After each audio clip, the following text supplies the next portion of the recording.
जय महाराष्ट्र. मी अजीज खान आपल्या NA2 India न्यूजमध्ये सर्वांच्या स्वागत करतो. हवेच्या विशेष बातमीपत्रक. शाळेत जाणाऱ्या रस्त्यावर चिखल, विद्यार्थ्यांचे होत आहे शैक्षणिक नुकसान.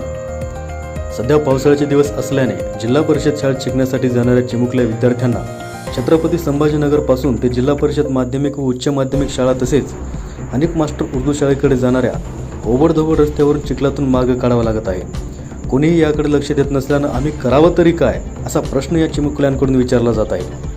ढानकी गावाला पहिलेच कामचुकार नगरपंचायत कर्मचाऱ्यांमुळे उन्हाळ्यात आणि पावसाळ्यात तीव्र पाणी टंचाई असते. त्यावर अशा रस्त्यावरून येण्या जाण्यासाठी त्रास होतो.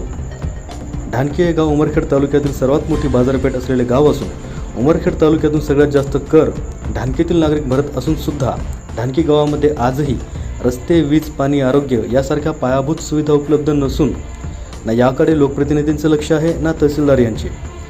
शाळेत जाणाऱ्या रस्त्यावर चिखल, आजूबाजूला असलेली शेतीमुळे रस्त्यात येणारे साप या सगळ्या संकटाला तोंड देऊन विद्यार्थी कसेबसे शाळेत पोहोचतात. तर काही पाय घसरून पडत असल्यामुळे त्यांना आपली शाळा बुडून परत घरी जावे लागत असल्यामुळे त्यांचं शैक्षणिक नुकसान होत आहे. यावर पालक संताप व्यक्त करत असून या रस्त्याची दुरुस्ती करून विद्यार्थ्यांचे होणारे शैक्षणिक नुकसान थांबवून लवकरात लवकर रस्ता करून देण्याची मागणी करत आहेत. अन्यथा जनआंदोलन उभा करून विद्यार्थी शाळेत पाठवण्यात येणार नाहीत.